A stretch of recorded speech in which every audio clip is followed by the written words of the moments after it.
Woden was waiting for me on the steps of the old building. Mr. Payne, let's go inside. The others are anxious to begin. The others? Despite the general misconception, this building actually predates the City Hall by 2 years, thus being the oldest municipal building still in use here at the foot of the Brooklyn Bridge. No kidding.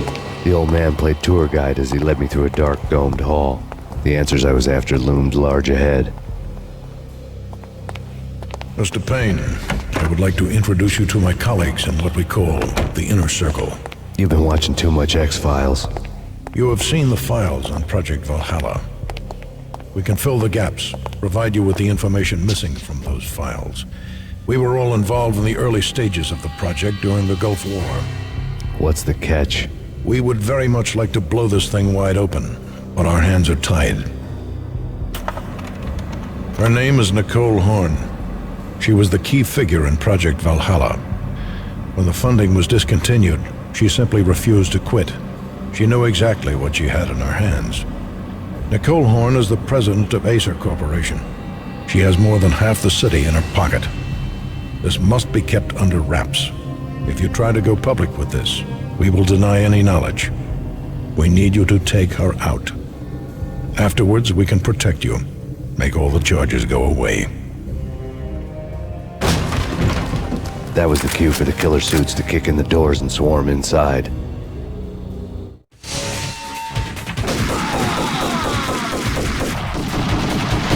It was an impressive floor show, but I decided to leave early anyway. It was only a one-story fall. Lucky me.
One of the monitors showed what was left of the Inner Circle.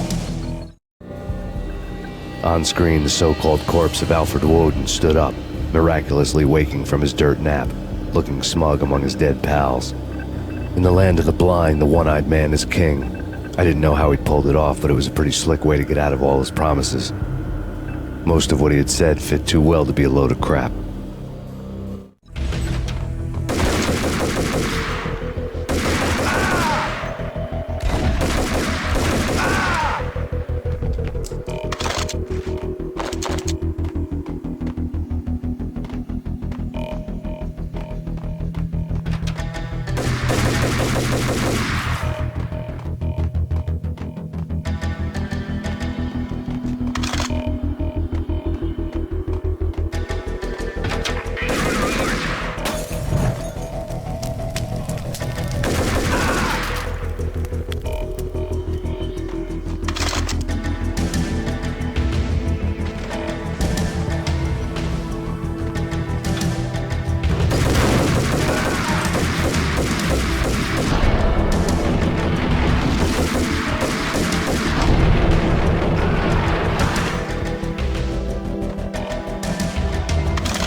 And what is your answer to those saying that he is actually providing a service long overdue to the city?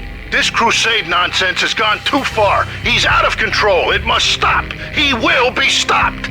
That was Deputy Chief Jim Rivera from the New York City Police Department.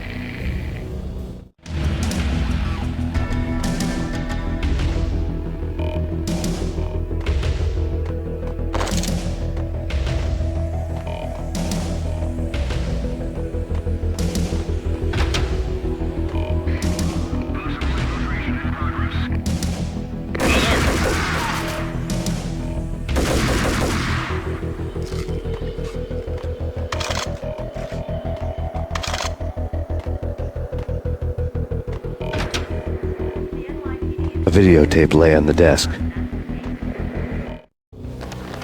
Nicole Horne had blackmailed the inner circle into silence. The tape came with a curt extortion note on a piece of expensive paper.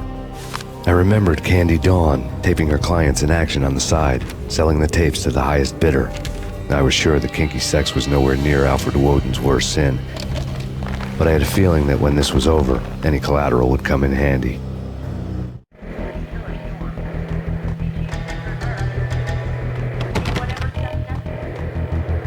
Woden had left me a present.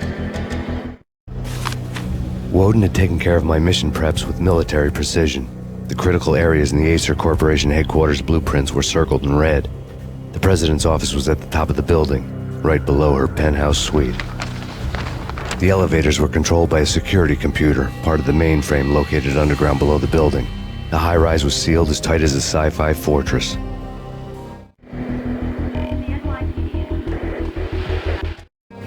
Nothing seems to stop Aesir Corporation's phenomenal victory march. Incredibly, the stocks are still rocketing. Worried experts already see a danger in the company's success.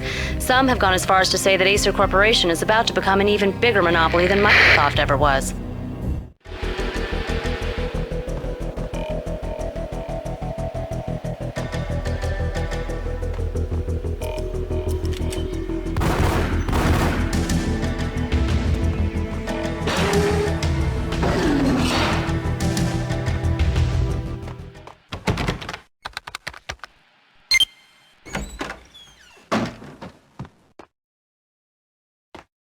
Next, the season finale of The Void.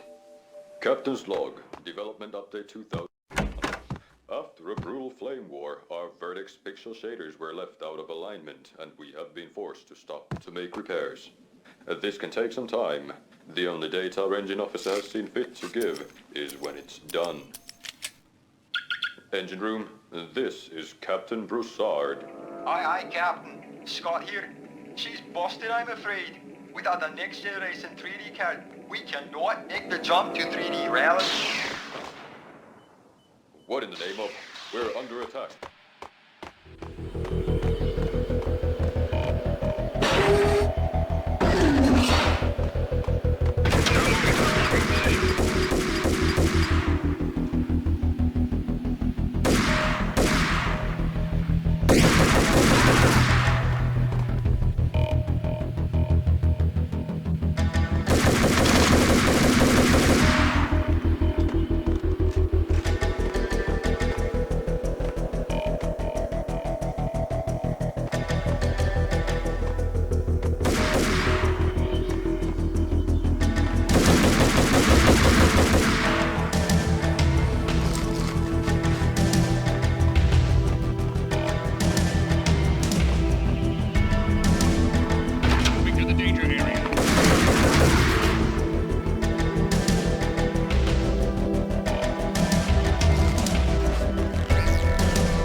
Cassidy and the Sundance Kid. A hero's end, going out with